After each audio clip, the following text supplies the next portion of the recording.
Shall we brunch?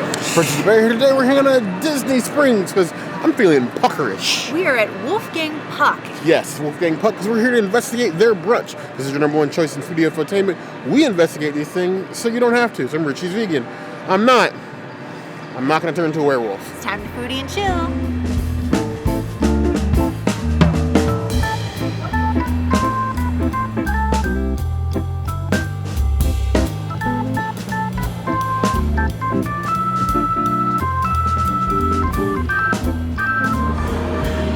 The avocado toast is here for our friends, I'm going to say specifically Melissa and Enda, who want avocado toast at Disney Springs with bottomless mimosas but do not want to go to House of Blues. Homecoming is here. They have a vegan avocado toast. It doesn't have a salsa on it, but it looks fancy. We have some beautiful greens on top. We have some beautifully roasted tomatoes. You only have to get it without the egg, and then it's vegan, so very lovely. The multigrain is vegan. All right. Actually, I was gonna take a bite this big, but I realized that is a mistake, and I'm not committing to that mistake. I'm gonna make smart choices. All right. Cheers to breakfast. I don't know why, but it almost tastes like a French onion dip. It's very nice, but it's got, I don't know, the way they season the avocado is just got a really interesting, like, complexity to it. It really gets you thinking, and it's definitely a unique avocado toast. I would give it a 3.5 out of 5 toast. It's just interesting. We love a good avocado toast. What sort of brings my eye to this before I even get into it is the nice, like, roasted blistered tomatoes. It's so easy to just cut up some diced tomatoes and, like, put them on avocado toast. But taking the extra step to both season them and roast them shows care on this beautiful little multi-grain bread. I am excited. Grab some greens, too. Why are you telling me to eat my veggies? Avocado's already a veggie. You gotta get it all together. It's one bite. One big leaf. I will say these spinach leaves, too big. If I have one critique, far too large. If they're just really small onion or a ton of onion powder, but more than anything, all I get is onion. Like, more than the avocado, more than the tomato, the onion is like overpowering levels of onion. If you love onion, that's great. The rest of us, like myself, I like an onion in balance. If I'm going to eat it, it needs to gel well with the other flavors. It's a good avocado toast. Like, don't get me wrong, it's tasty. The bread is nice and crisp and toasted. I love the tomatoes. The spinach, even good. Dial back the onion, just a smidge. It's not enough for me to, like, knock it on points, but it's still, be prepared to have onion breath. It's like eating a bag of Funyuns raw. I would give it 3.75 out of 5 points.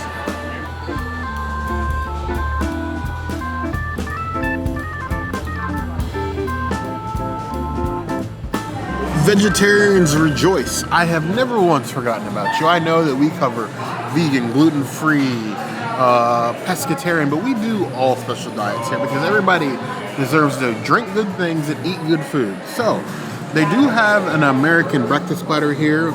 Normally, it would come with a little sausage on the side, but we were able to modify that to get more potatoes than just the regular stuff. So you have piles of beautiful toast, beautiful looking roasted fingerling potatoes. I actually thought these were sausages when it first pulled up.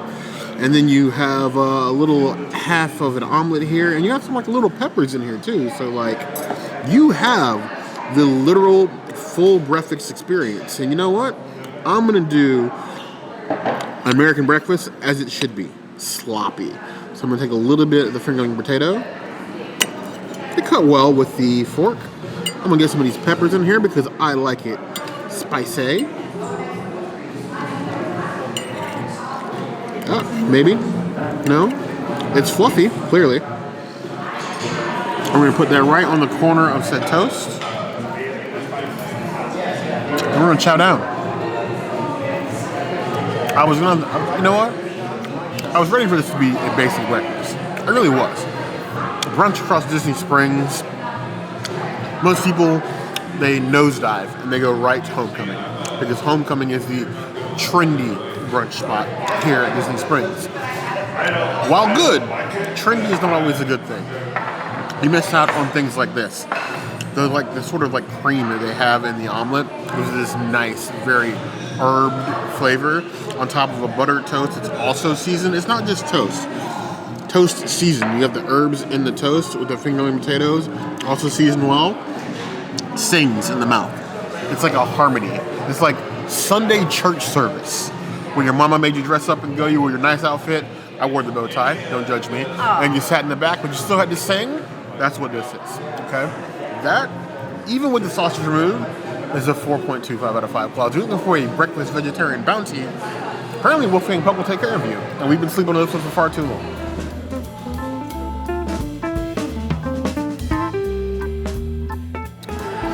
Shrimp and grits. I don't think there is a bigger staple of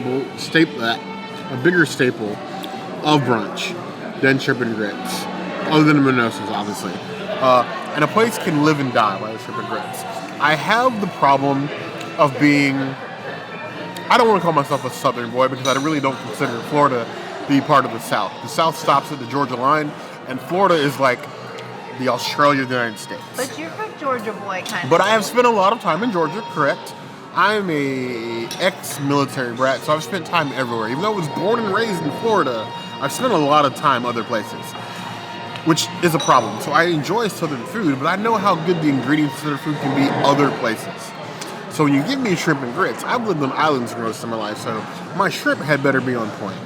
The grits had better not be lacking. This looks beautiful. You have the nice roasted shrimp, well-seasoned, blackened. You have little slices of chorizo in here. You have the skin-on red potato. No, grits with little pieces of chorizo in them, and then the sauce, and they're like an over-easy egg. To bring it all together, you even got little peppers in there. Little tomato, blistered as well. It's given all the things. It's given unique. It's given something that's worthy of the Wolfgang name. The question is that when you combine all these things, is it worthy? This ain't Mjolnir. This isn't Thor. But you will be judged accordingly. Go ahead and dive in. Get a little bit of the peppers. Out of the grits. Now, this does have cheddar cheese in it. So I did take 2 magic pills. This is going swimmingly, as you can see.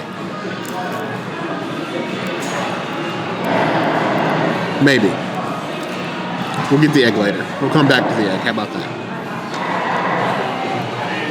The peppers add a layer of complexity I was not expecting. Most places feel like they just get away with like cooking grits, throw a sauce over it, throw shrimp, and then you're done. Which is not the case. That sauce is well seasoned. The shrimp cooked perfectly. They're very well seasoned and blackened without going overboard to where it's like a salty mess. And the peppers actually soaked in a lot of that grilled flavor, so you get a lot of smokiness with the peppers and everything else. It's feeling like you made shrimp and grits on a grill. And I'm kind of all in for that. It is very cheesy, but not so much cheesy where the other things in this dish are not hitting on all cylinders. That is a 4.25 out of 5 plus. If you like shrimp and grits, this is worth a visit.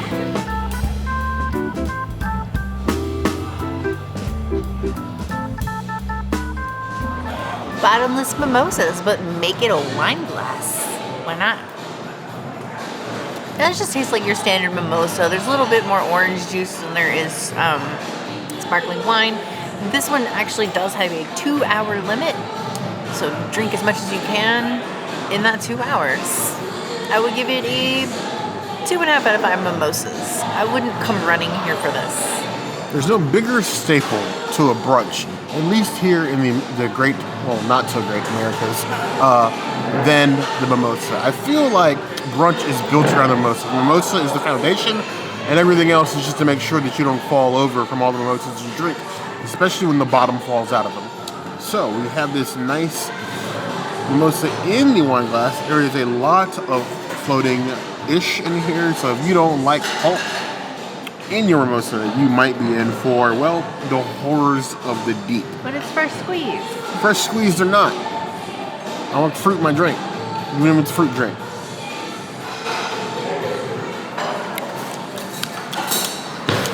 The ratio is like 40% Prosecco, 60% orange juice. I like those ratios flipped. It's a preference thing, but this feels like we're giving you mimosas, but we know what you're here for, so we're making them weak. I give it 2 out of 5 plus.